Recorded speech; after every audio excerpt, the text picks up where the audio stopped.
உலகத் தமிழ் மக்கள் உங்கள் அனைவருக்கும் எனது அன்பான வணக்கங்கள். என்ன நேயர்களே, கேள்வி பதில் நிகழ்ச்சியில் 135 நாம் தொட்டு கொண்டிருக்கிறோம். புதிதாக வந்த சப்ஸ்கிரைபர்கள் நாம் இதை பார்ப்பதற்கு நேரமில்லை என்றாலும் பின்னோக்கி செல்லுங்கள். நிறைய விஷயங்கள் 1400 வீடியோக்கள் வந்திருக்கிறது. அதே மாதிரி இந்த கேள்வி பதில் நிகழ்ச்சியில் இன்று மாசியில் சூரியன் சனி சேர்க்கை அது பற்றி ஒரு வீடியோ போடுங்க. என்னுடைய வாடிக்கையாளர் கோவையிலிருந்து அவங்க என்னன்னா, நான் தான் அவங்களுக்கு கல்யாணத்துக்கு பெரிய பையனுக்கெல்லாம் நாம் சொல்லி கல்யாணம் நடந்தது. ரெண்டாவது பையனுக்கு அதே மாதிரி நல்ல வரனாக பார்த்து எல்லாம் அமைச்சு கொடுத்தீங்க. ரொம்ப அற்புதமாக இருக்காங்க, நல்லா இருக்காங்க. இப்போ குழந்தை பிறக்கிறது இந்த பிப்ரவரி மாதம் 13ஆம் தேதிக்கு முன்னாடி குழந்தை பிறந்திருந்ததுன்னா தை மாதத்துலேயே சூரியன் மகரத்தில் நிற்கும். இப்போ சம்பந்தி வீட்டில் என்ன சொல்கிறாங்க அப்படின்னா, அந்த யூடியூப்பில் பார்த்துட்டு சூரியன் சனி எங்கே சேர்ந்திருந்தாலும் அப்பாவுக்கு ஆகாது அப்படின்லாம் சொன்னாங்க. அதனால இப்போ எங்களுக்கு பயமாக இருக்குது. நீங்கள் ஒரு டேட் ஒன்று ஃபிக்ஸ் பண்ணி கொடுங்க. எப்போ அந்த அந்த மாசி மாதத்துக்கு முன்னாடி தையிலன்னு சொன்னாங்க. நான் என்ன சொன்னேன், இயற்கையாக குழந்தை எப்போ பிறக்கும்னு சொல்கிறாங்க 15ஆம் தேதிக்கு மேலே. அப்படியே இயற்கையாக விட்டு பாருங்க. உத்திரட்டாதி நட்சத்திரம் மீன ராசியில் 12-13 இருக்கும் 12ஆம் தேதி. அப்போ சந்திரனும் ராகுவும் சேர்ந்து இருக்கிறது. லக்கணம் மேச லக்கணம். காலையில் 11 மணிக்கு மேச லக்கணத்துக்கு 12 சந்திரன் ராகு அந்த குழந்தையினுடைய உடல் ஆரோக்கியம் பாதிக்கும்னு சொல்லி நான் உங்கள் குழந்தைய பார்க்குறதா. சூரியன் சனி சேர்க்கை உங்களுக்கு மாசி மாதம் ஃபுல்லாக வர்றதுனால அதுக்கு உள்ளார குழந்தைய எடுக்கக்கூடாது, தை மாதத்துல எடுத்தோம்னு சொல்லி குழந்தையினுடைய உடலையும் ஏங்க எவ்வளோ பேருக்கு நாங்கள் பார்த்துட்டு இருக்கோம். ராகு சந்திரன் சேர்க்கை இப்போ நடந்ததெல்லாம் அப்படியே மனசுலேயே வச்சுக்கிட்டு இருக்கிறது, பழைய நினைவுகளை மனசில் வச்சுக்கிட்டு இருக்கிறது. நம்ம சிசேரியன் இன்னும் வருங்காலம் கன்ஃபார்ம் ஆக போகுது. அஸ்ட்ராலஜர் டேட்டை ஃபிக்ஸ் பண்ணி எடுத்து கொடுக்க போகிறாங்க. டாக்டர்ஸை இன்னைக்கு எல்லாமே கேட்டு அனுப்பி விடுறாங்க. அந்த நிலைமை நவீன கால ஜோதிட வளர்ச்சியில் நம்ம தவிர்க்க முடியாதது. அதே நேரத்தில் ஒரு மூட நம்பிக்கையின்பால் ஒரு மாதம் முழுக்களும் குழந்தை பிறந்த அப்பாவுக்கு ஆகாதுன்னா என்னங்க அது? நான் தான் சொல்கிறேன்ல, நிறைய நேயர்கள் என்னை பின்தொடரக்கூடியவர்கள் அவங்க அந்த அந்த அம்மா சொல்கிறாங்க, நீங்கள் எல்லாரும் நெகட்டிவாக சொன்னால் நீங்கள் பாசிட்டிவாக சொல்லுவீங்க, நீங்கள் தான் எங்களுக்கு இந்த குழந்தைக்கு டேட்டை ஃபிக்ஸ் பண்ணணுன்னாங்க. அப்புறம் நான் என்ன சொன்னேன், அப்படியே 14ஆம் தேதி 15ஆம் தேதி போட்டிங்கன்னா அஸ்வினி அல்லது பரணி நட்சத்திரம் மேஷ லக்கணம் இருக்கு இல்லையா, அந்த லக்கணத்திலேயே குரு ப்ளஸ் சந்திரன். இப்போ குருச்சந்திர யோகமாக மாறிடுச்சா? அப்போ 2 நாளைக்கு முன்னாடி சூரியன் சனிக்கு பயந்துட்டு இந்த பக்கம் வந்தீங்கன்னா அங்கே அந்த குழந்தையினோட உடல் கெடும், மனம் கெடும், சிந்தனை கெடும், உறக்கம் கெடும், செயல் கெடும். இதெல்லாம் நம்ம ரிசர்ச்சில் பார்க்குறோம்ல.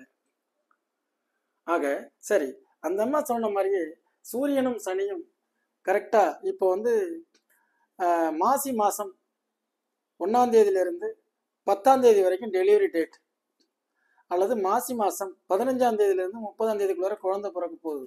உலகத்தில் பிறக்கும் அத்தனை குழந்தைக்கும் சூரியன் சனி ஒன்றாகத்தான் இருக்கும். ஒரு நாளைக்கு இந்தியாவில் 62,000 63,000 குழந்தைகள் பிறக்குது. சரிங்களா? அப்போ 10 நாளைக்கு எத்தனை குழந்தைகள்? கிட்டத்தட்ட 62,000னா 6 லட்சம். 3 18 20 லட்சம் குழந்தைகளுக்கு சூரியன் சனி கும்பராசியில் தான் இருக்கும். யூடியூப்பில் நம்ம பேசலாம். இது மாதிரி ஒரு வதந்திகளையும் பயத்தையும் ஏற்படுத்தக்கூடாது. உதாரணமாக 1971ஆம் ஆண்டு நான் பிறந்த வருஷத்தில் சூரியன் எங்கே இருக்கிறாருன்னா சனி அப்போ மேச ராசியில் இருக்கும். அப்போ நான் சித்திரையில் பிறந்தவன், சித்திரை 10. மேச ராசியில் சூரியனும் சனியும் ஒன்றா சேர்ந்துருக்கா? எங்கள் தகப்பனார் 82 83 வயது வரை உயிர் வாழ்ந்தாரா? ஏங்க அந்த மாதிரி பயமுறுத்துறீங்க? தயவுசெய்து இன்னைக்கு தலையங்கம் அவங்களுக்கு டேட் ஃபிக்ஸ் பண்ணும்பொழுது வந்தது அழகாக அவங்க கேள்வியவே இன்னைக்கு நான் போட்டிருக்கேன். தயவுசெய்து மாசியில் சூரியன் ப்ளஸ் சனி எந்த பாதிப்பும் ஏற்படுத்தாது. சரிங்களா? பாதிப்பை நம்ம ஏற்படுத்தாதுங்கிறதுக்கு என்ன லாஜிக் சொல்ல வரும்? சூரியன்னா தகப்பன் காரகத்துவம், சனினா மகன் காரகத்துவம். அப்போ தகப்பனால் மகன் பெரிய ஆதாயத்தை அடைய முடியாது என்று சொல்லப்படுகிறது. அது இப்போ மகனே நன்றாக நல்ல நிலைமைக்கு ஜம்ப் ஆகி வரும்போது நானா என்னுடைய சொந்த உழைப்பில் வந்தேன். அது மாதிரி பிறக்கும் குழந்தைகள் எல்லாமே தன்னுடைய சொந்த உழைப்பில் மிளிர்வார்கள், முன்னேறுவார்கள் அப்படிங்கிறத எடுத்து சொன்னோடனே எப்படியாவது நான் வந்து எங்கள் சம்பந்திக்கிட்ட பேசி ஒரு ஒப்புதல் வாக்குமூலம் வாங்கலான்னு பார்க்குறேன். நான் உங்களை சொல்லி அப்புறம் கூப்பிட சொல்கிறேன்னாங்க. இப்போ நான் குழந்தையை காப்பாற்றி விட்டாச்சு. சரிங்களா? மேஷ லக்கணத்துக்கு 12ல் சந்திரன் ராகு இருக்கிற கொடுமையை விட லக்கணத்தில் குருவும் சந்திரனும் இருந்து அதில் 8000 தோஷங்கள் இருந்தாலும் அந்த வராகமிகிரர் சொல்றார், 8000 தோஷங்கள் இருந்தாலும் ஒரு ஜாதகத்தில் குரு சந்திரன் இருவரும் ஒன்றாக சேர்ந்து விட்டால் அத்தனை தோஷங்களும் அழிபட்டுவிடும். ஸ்ரீராமருடைய ஜாதகத்தில் குருச்சந்திரன் கடகத்திலே இருக்கும் சொல்லியிருக்காங்க. அதனால எவ்வளோ இருந்தாலும் அதை மீண்டு அவர் வெற்றி வாகை சூடுவாருங்கிறது இதுலேருந்து நமக்கு நிரூபணமாகிறது. சரி, இந்த வாரம் சுத்த ஜாதகம் வெசல்ஸ் ராகு கேது ஜாதகம் அந்த வீடியோ பார்த்துட்டு, சார் திருக்கணிதப்படி எனக்கும் பையனுக்கும் 10 பொருத்தம் இருக்கு, சரி, ஆனால் வாக்கிய கணிதப்படி பையனுக்கு ராகு கேது இருக்குன்னு மேரேஜ் ஸ்டாப் பண்ணிட்டாங்க சார், இது சரியா? என்னால் மேரேஜ் ஸ்டாப் பண்ணினது அக்செப்ட் பண்ணிக்கவே முடியல. Please answer me, I got confused. ஒன்றும் இல்லைங்க. அதாவது வாக்கிய கணிதம் திருக்கணிதம் அப்படின்னு வரும்போது இப்போ அந்த கோள்களின் நகர்வுகள் இருக்குல்ல, அது வாக்கிய கணிதப்படி தோராயமாகவும் திருக்கணிதப்படி துல்லியமாகவும் சொல்லப்படுகிறது. தமிழ்நாட்டில் ஒரு மண்டலத்தை தவிர, மேற்கு மண்டலத்தை தவிர மீதி 3 மண்டலங்களும் வாக்கிய கணித பஞ்சாங்கத்தை ஃபாலோ பண்ணுவாங்க. இந்த ஒரு மண்டலம் மட்டும், நான் வந்து கிழக்கு மண்டலத்தில் பிறந்திருந்தாலும் மேற்கு மண்டலத்தில் தான் ஜோதிடத்தெல்லாம் நாம் கற்கும் பொழுது இங்கு உள்ள திருக்கணிதப்படி பார்க்கும்பொழுது எல்லாமே சரியாக இருக்கிறது. சரி, இந்த கிரக பயிற்சிகளில் வந்து குரு பயிற்சி வாக்கிய கணிதப்படி ஒரு நாள் கொண்டாடுவாங்க, திருக்கணிதப்படி இன்னொரு நாள் கொண்டாடுவாங்க. இப்போ 13ஆம் தேதி குழந்தை பிறந்திருக்கு அப்படின்னா வாக்கிய கணிதப்படி வந்து குரு பயிற்சி ஆயிடுச்சு அப்படின்னா 10ஆம் தேதி பிறந்த குழந்தைக்கெல்லாம் குரு அந்த பக்கம் இருக்கும். 7ஆம் தேதி 8ஆம் தேதி பிறந்த குழந்தைக்கு திருக்கணிதப்படி இந்த பக்கம் இருக்கும். ஆக இது என்ன ஆகும்னு கேட்டிங்கன்னா 8ஆம் தேதியே பெயர்ந்துருச்சு திருக்கணிதப்படின்னு சொல்லும். வாக்கியம் வந்து இல்லை 13ஆம் தேதி தான் பெயருது, குழந்தை இன்பிட்வீன் கேப்பில் பிறந்தா அதுதான் இருக்கு. அவங்களுக்கு பார்க்கும்போது லக்கணத்தில் இருந்து 7லையும் லக்கணத்தில் ராகு இருக்கும், உங்களுக்கு சுத்தமாக இருந்திருக்கும், அது மாதிரி சொல்லியிருப்பாங்க. டேட் ஆஃப் பர்த் டைம்லாம் அனுப்பிவிட்டிங்கன்னா நேயர்களுக்கும் அது புரியும்படியாக நான் சொல்லியிருப்பேன். சரிங்களா? ராகு கேது திருக்கணிதமா வாக்கியமா திருக்கணிதமா? வாக்கியமா ரெண்டுமே சரிதான் அவங்கவுங்களுடைய பார்வையில். என்னை பொறுத்த வரைக்கும் இதுதான் சரிங்கிறத விட நீங்கள் 2 பேருடைய டேட் ஆஃப் பர்த்தையும் அனுப்புங்க. சரிங்களா?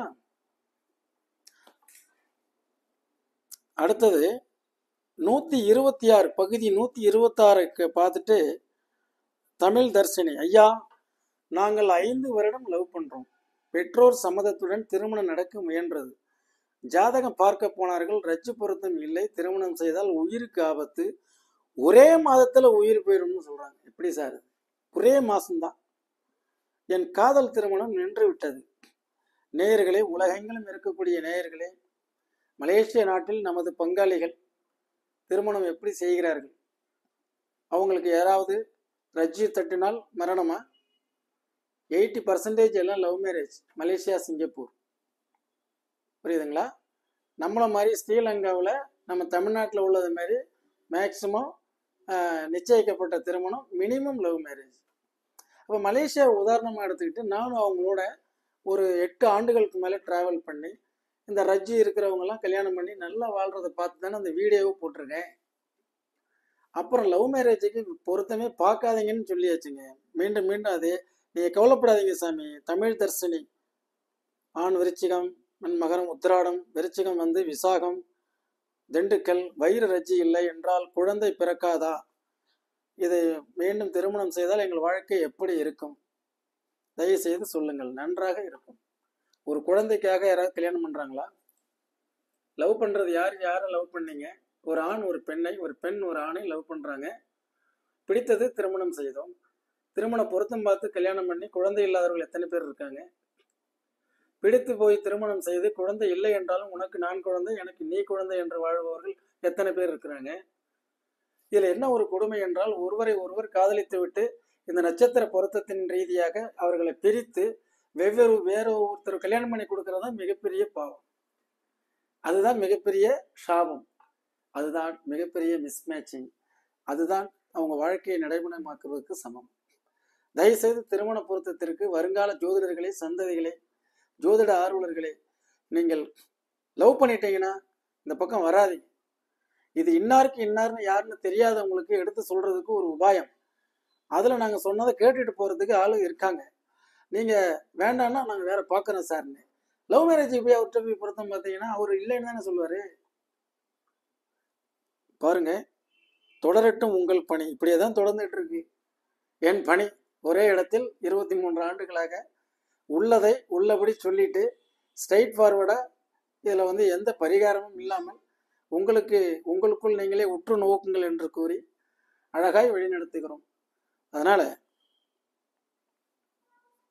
தனுசு லக்கணம் சுய தொழில். அத விஜய், நானும் தனுசு லக்கணம், அஞ்சல சூரியன் புதன், வெட்டியா இருக்கேன். பாருங்க, அவரும் தனுசு லக்கணமா, அஞ்சல சூரியனும் புதனும் இருக்குதாமா. தர்ம கர்மாதிபதி யோகம். வெட்டியா இருக்கிறதானங்க பிரச்சனை. எதுக்கு வெட்டியா இருக்கிறீங்க? இப்போ எனக்கு தான் அஞ்சல சூரியனும் சனி வெட்டியாவா இருக்கேன். கூரை விட்டு வெளியில வாங்கய்யா. 9, 10 ஒன்னா சேர்ந்துருந்தா அவருடைய கர்மா உங்களுக்கு. எனக்கு காத்திருந்திருக்கு. சென்னை போய் திருப்பூர் வந்தோம். அதான் என்னையே உதாரணமா சொல்லி சொல்லி எந்த ஜோசியருமே சொல்ல மாட்டாங்க.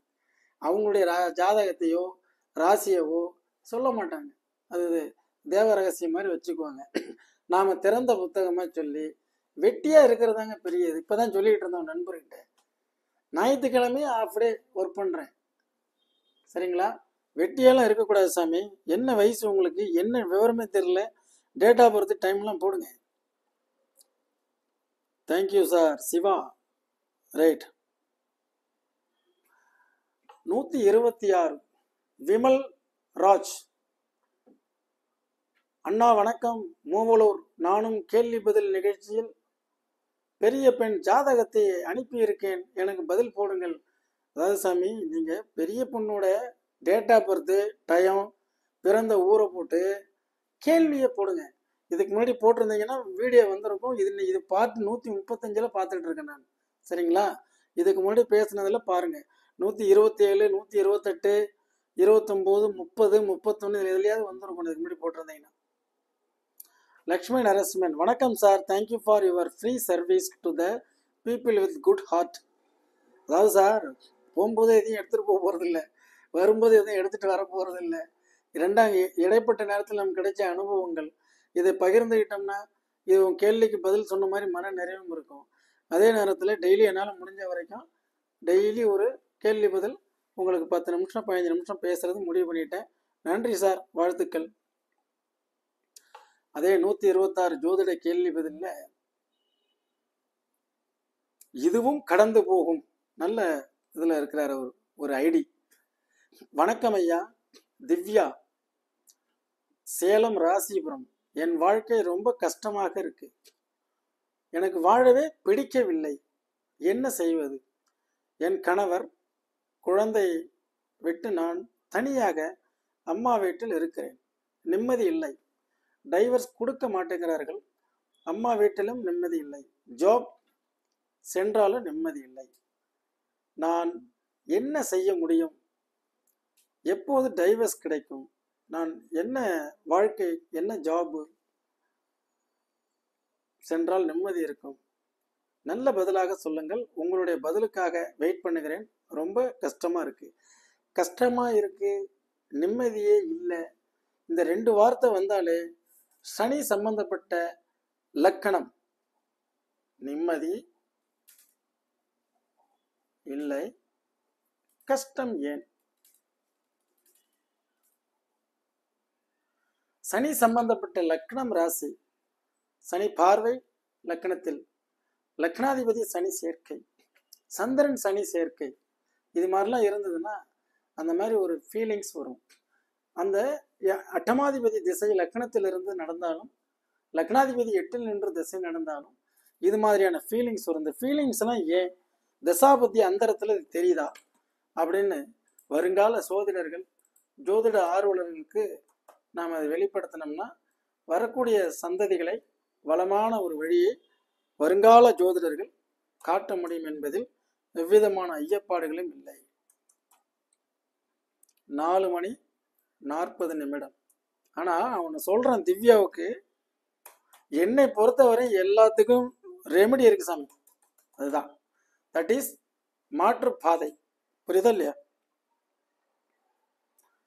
மாற்று பாதை அப்படின்னு ஒண்ணு இருக்கு. டேக் டைவர்சன், அதுதான் பரிகாரம். உத்திரட்டாதி நட்சத்திரம், சனி சந்திரன் சேர்க்கை சொன்னா இல்லையா? இப்ப புரியுதா? இந்த சனி சந்திரன் சேர்க்கை அதோட யார் சேர்ந்திருக்கா? கேது. அப்போ இவங்களுடைய ஜாதகத்துல இந்த 3 சேர்ந்திருந்ததுதான் விரக்தியான எண்ணங்கள். உங்க கேள்வியிலேயே உங்க கிரகங்கள் எப்படி இருக்கும்னு நான் என்னால ஓரளவுக்கு சொல்ல முடியும். ஓரளவுக்கு எல்லாம் சொன்னால் பிரம்மா இல்லை. இந்த பெண் ஜாதக அடிப்படையில் ஏன் மன வாழ்க்கையில் பிரச்சனை ஏற்பட்டது? பொதுவாக 7ஆம் பாவாதிபதி 3ஆம் இடத்தில், அது ஒரு தவறு கிடையாது. சரிங்களா? அடுத்தது லக்னாதிபதி லக்னத்தில் சூரியன் பிளஸ் செவ்வாய். இவங்க நல்ல வேலைக்கு போகலாம், நல்ல நிர்வாக திறமை உண்டு. உங்க ஜாதகத்துல கேட்ட கேள்விக்கு என் வாழ்க்கை ரொம்ப கஷ்டம். கஷ்டம்னா சனி பிளஸ் சந்திரன். நான் என்ன சொன்னேன்? லக்னாதிபதியோட சனி சேர்ந்திருந்தாலும் சந்திரன் சனி சேர்ந்திருந்தாலும் இந்த வாழ்க்கையை நாம கடத்திக்கிட்டே போகணும். படிப்படியா படிப்படியா படிப்படியா அந்த வாழ்க்கையை எதிர்காலத்தை நோக்கி போய்கிட்டே இருக்கணும். இந்த புதன் திசை இந்த லக்கணத்துக்கு பாருங்க 7னா கணவன், 7க்கு விரையாதிபதி திசை. ஒன்று கணவனை விட்டு பிரிஞ்சு இருப்பாங்க, அல்லது கணவன் மனைவி பிரிவினை ஏற்படும்ங்கிறத ஏற்கனவே என்னோட வீடியோவில் நான் சொல்லியிருக்கேன். நீங்கள் அதை பார்த்தீங்கன்னா தெரியும். அதாவது மன வாழ்க்கை பிரிவினை ஏன், அந்த வீடியோ போய் பாருங்க. இந்த மாதிரி இந்த திசை நடக்கும்போது அது நடந்திருக்கு.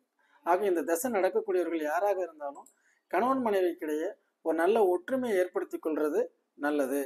இந்த சகோதரியினுடைய ஜாதகப்படி, இந்த குழந்தையினுடைய ஜாதகப்படி பார்த்தீங்கன்னா அது நிரூபணமாகிறது இல்லையா? 14 இருந்து 31 வரைக்கும் 6 கூடையவன் திசை.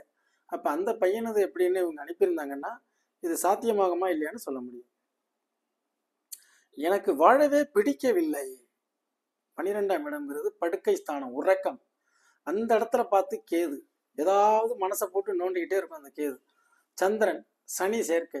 படுத்தோம்னா கண்ணு முன்ன தூக்கம் வராது. அவங்க அம்மா வீட்டுக்கு போகணும், அங்கேயும் பாருங்க 4 கூடையவன் சனி கேதுவோட சேர்ந்துருச்சு. அம்மாவனாலே அந்த பொண்ணுக்கு பெனிஃபிட் இல்லை. சரி, பாக்கியாதிபதி எப்படி இருக்கு? அதுவுமே வக்ரம் ஆயிடுச்சு. 9ஆம் இடம் தான் ஃபார்ச்சுனா, லக்கு, அதிர்ஷ்டம். இது எல்லாமே இல்லாத போது இந்த பெண்ணுக்கு லக்னாதிபதி நன்றாக இருக்கிறது. அதான் திவ்யா என்ன செய்யணும்? என்ன மாதிரி உள்ள அஸ்ட்ராலஜரை போய் பக்கத்துல போய் பார்க்கணும். மற்ற நீங்க சொன்னது எல்லாம் உங்க கேள்விக்கு உண்டானது எல்லாம் கரெக்டு தான். ஆனா நீங்க யார்? உங்களிடம் இருக்கக்கூடிய ஒரு ஆற்றல் ஒளிந்து கிடக்கிறது. அந்த ஆற்றலை ஆக்கவோ அழிக்கவோ முடியாது. ஒரு வகையான ஆற்றல் மற்றொரு வகையான ஆற்றலாக வெளிப்படுகிறது. ஆற்றலின் தத்துவம். உங்கள்கிட்ட இருக்கக்கூடிய ஆற்றலை நான் வெளிப்படுத்துறேன். ஒரு நாள் நாம் சந்திப்போம். கண்டிப்பாக திருப்பூர் சென்றால் ஒரு திருப்பம் ஏற்படும் என்று எண்ணி என் ராசிக்காரர் நீங்க வாங்க, உங்களை கைவிட மாட்டோம். அழகா ஒரு பேக்கேஜ் உங்க லைஃபை எடுத்துட்டு போறதுக்கு தர்றேன். உங்களுக்கு ஆண் குழந்தை இருக்குன்னு நினைக்கிறேன். என்னுடைய ஆய்வு என்ன குழந்தை இருக்குன்னு நீங்க போடல. என் கணவர் குழந்தை அந்த பதிவில் கீழே போட்டீங்கன்னா தான் உலகத்துக்கு தெரியும் இவர் சொல்றது கரெக்டா இல்லை தப்பான்னு. அதே மாதிரி உங்களுக்குன்னு உள்ள நிறைய திறமைகள் இருக்குங்கிறத நான் சொல்லியிருக்கேன். லக்கணத்திலே சூரியன் செவ்வாய் குரு பார்வையோட, இதோட வேற என்ன வேணும்? அழகா உங்க ஜாதகத்தை நீங்க வாங்க, களிமண்ணா வாங்க, ஒரு உருவம் பண்ணி தர்றேன். என்கிட்ட உளி இருக்கு. சரியா? நீங்க ஒரு பாறாங்கல்லாம் வாங்க, அழகா ஒரு சிற்பியாட்டம் உங்களுக்கு செதுக்கி தரேன். வாழ்த்துக்கள். வாழ்க வளமுடன். தனுசு லக்கணம் தசாபுத்தியும் ஓர் ஆய்வு. சார், புதன் திசை எப்படி இருக்கு? நானும் தனுசு லக்கணத்துக்கு, தனுசு லக்கணத்துக்கு புதன் திசை உடனே பாதகாதிபதினு எடுத்துக்காதீங்க. 7-10 கூடையவன் பாதகாதிபதி என்பது உண்மை. நான் ஜோதிடம் கற்றதே அந்த பாதகாதிபதி திசையில தான். தனுசு லக்கணத்துக்கு 7 10. அதான் என்னையே உதாரணமாக சொல்லி சொல்லி உங்களை எப்படியாவது வாழ்க்கையில் மேலே கொண்டு வரணும்னு பார்க்குறேன். எப்பவுமே எல்லா வகையிலையுமே அரசன் வீட்டிலும் கணவன் மனைவிக்கிடையே பிரச்சனை இருக்கும். நம்ம ஆண்டு கொண்டிருக்கக்கூடிய அது நம்ம முதலமைச்சராக இருக்கட்டும், அல்லது ஜனாதிபதியாக இருக்கட்டும், அல்லது பிரதமராக இருக்கட்டும், பிரச்சனை இல்லாதவர்கள் இல்லை. உங்களுக்கு ஒரு நல்ல நேரம் நல்ல திசை நடந்தாலும் பிரச்சனை வரும், கெட்ட திசை நடந்தாலும் பிரச்சனை வரும். பிரச்சனைக்கு காரணம் இந்த பாதகாதிபதி தான் சொல்லிட்டா அதிகமாக அந்த கோல் மேலே உங்களுக்கு கவனத்தை செலுத்தி புதன் எனக்கு எதுவுமே செய்யல, பாதகாதிபதி எனக்கு தொழில் ரீதியாக பிரச்சனை பண்ணுச்சு, அந்த மாதிரி எடுத்துக்கணும். நான் ஓன் பிஸ்னஸ் பண்ண முடியல, பிஸ்னஸ் க்ளோஸ். இப்போ வாழாமல் இருந்துட்டோம், தைரியமாக இருங்க சாமி. 126. நான் மீன லக்கணம் மேசராசி திருப்பதி போய் வந்த பின் நோ சேஞ்ச்.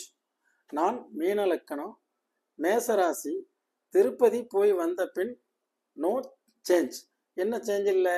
திருப்பதி உங்களை யார் போக சொன்னது, அல்லது யார் போகக்கூடாதுன்னு சொன்னது? ரெண்டுமே நம்ம கிடையாது. அது உங்களுடைய பக்தி மார்க்கத்தை சார்ந்தது. இது ஞான மார்க்கம். ஞான மார்க்கம் என்பது ஜோதிட ரீதியாக அறிவை பயன்படுத்தி அறிவின் ஒளி கொண்டு எதிர்காலம் என்றும் ஒரு வாழ்க்கை பயணத்தை செதுக்கி செல்லக்கூடிய ஒரு அற்புதமான கலை, ஞானக்கலை, ஜோதிடக்கலை. இங்க கோவில்களே நம்ம மேக்சிமம் சொல்றது இல்லையே, அது உங்களுடைய விருப்பம். சார் நான் என்ன கோயிலுக்கு போகலாம் அப்படின்னு மீனராசிக்காரர் கேட்டாருன்னா, அப்படியா, குருவோட ராசி, குருவுக்கு உண்டானது போய் சாமி கும்பிடுங்க, அவ்வளவுதான். எனவே நமக்கு கோவிலை எல்லாம் முன்னிறுத்தி கோவிலை கொண்டு வந்து நிறுத்தி ஜோதிடத்தை அதுக்குள்ளார கொண்டு போய் தேவையில்லாமல் உங்களை பரிகாரம் என்ற இதுக்கு போய் அதெல்லாம் விடுத்து ஜாதகம் உங்களுக்கு மனசு ரிலாக்ஸ் வேணுமா, அவரவர் மதத்திற்கு தக்கவாறு உண்டான அவங்களோட இறைவனை தொழக்கூடிய இடம் ஆலயம். அதனாலதான் ஆலயம் ஜி சுவாமிநாதன் நான் பேர் வச்சிருக்கிறது. அந்த ஆலயம்ங்கிறது என்னன்னா அவங்களுடைய, இப்போ நான் மாற்று மதத்துக்குள்ளார அங்கே உட்கார மாட்டேன், எனக்கு எல்லாரும் ஒண்ணுதான். அது மாதிரி போய் சாமி கும்பிடுங்க சாமி. சாமி கும்பிட்றதுனால அவங்கள்ட்ட எதிர்பார்த்து போய் எனக்கு சேஞ்சஸ் நடக்கல அப்படின்னா okay. Anyway all the best. இந்த வாரம் நம்ம இன்றைய கேள்வி பதில் நிகழ்ச்சி நிறைவு செய்கிறோம். வருங்கால ஜோதிடர்களே, ஜோதிட ஆர்வலர்களே, நீங்கள் ஜாதக பலன்களை எடுக்கக்கூடிய அந்த பொண்ணு பார்த்தீங்களா, எனக்கு வாழ்க்கையில நிம்மதியும் இல்லை, கஷ்டம். ஏன் சந்திரனோட சனி சேர்க்கை, இப்போ என்னுடைய சந்திரனோட சுக்கிரன் சேர்க்கை, குரு பார்வை. அதனால நான் எதை பற்றியுமே எடுத்துக்கிறதுல எல்லாத்தையும் மகிழ்ச்சியாகவே எடுத்துக்கிறோம். அது மாதிரி தானே பரிகாரம். அதுதான். முடிந்தவரை முயன்றால் கண்டிப்பாக வெற்றி நிச்சயம் என்றும் உங்களுடைய ஜோதிட வாழ்வியல் ஆலோசகராக கேள்வி பதில் 136 சந்திப்போம். நன்றி, வணக்கம்.